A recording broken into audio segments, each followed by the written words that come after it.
Are there any motions to take note of answers? Senator Urquhart. Thank you, Madam Deputy President. I rise to take note of the answers given by Senators Payne and Birmingham to the questions asked by Senators Farrell and Walsh. So, can I say what we've seen over the last 12 months is extraordinary service, extraordinary sacrifice and extraordinary dedication by our essential workers in our country, and a dawning realisation that essential workers are not only those who put out fires, rescue us in natural disasters and provide police, emergency and health services.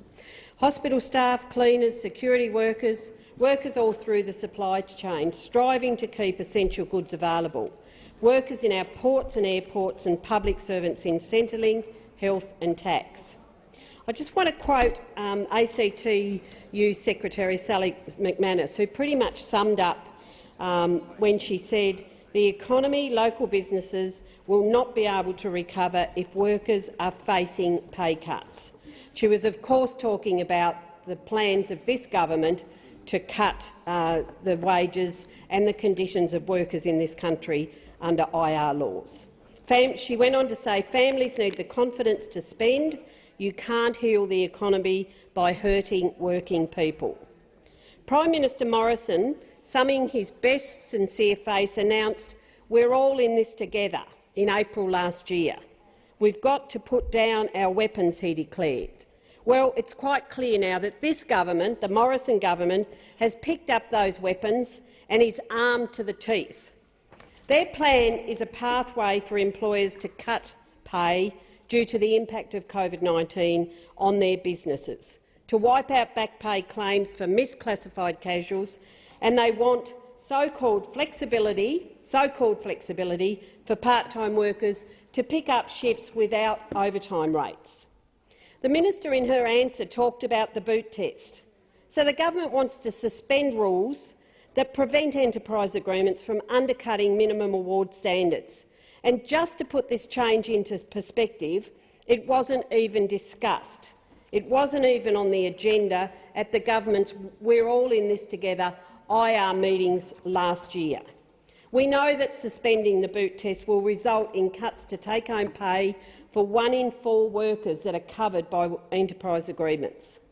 Weaker boot protections will spur a wave of new enterprise agreements, allowing employers further opportunity to suppress labour costs, which are already tracking at their slowest pace in post-war history. We know that the government's proposal would also allow part-time employees covered by the 12 awards in the retail, food and accommodation industries to work extra shifts at ordinary rates, without the overtime loading. This has been referred to as part-time flexibility, but in truth we all know that it's casuals employment by another name. And allowing extra work without overtime will cut take-home pay. This allows employers to effectively use part-time workers as yet another form of casual labour. This government believes that any job can be casual so long as workers are desperate enough to accept it. There can be no doubt that this will feed the further spread of insecure employment without paid leave entitlements. And in the news today, we see the proposal by the government on the bill is labelled as an immediate threat to public health by a significant group of public health experts from the Australian National University. Casual workers with no sick leave who have already borne the brunt of this pandemic, and now the government brazenly is attempting to legislate to have as many casual workers as possible. In reality, the changes to both part-time and casual employment rules will discourage new hiring. If existing employees can't be costly flexed in line with employer needs, why would you hire anyone else? This bill has been spruiked by 2 hollow men, marketing man, Prime Minister Morrison, and Attorney-General Mr Christian Porter, and it's a scam. The changes that it will introduce will be marketed by these hollow men as a trigger for post-pandemic job creation. But again, that claim is hollow. It's a hollow claim made by hollow men.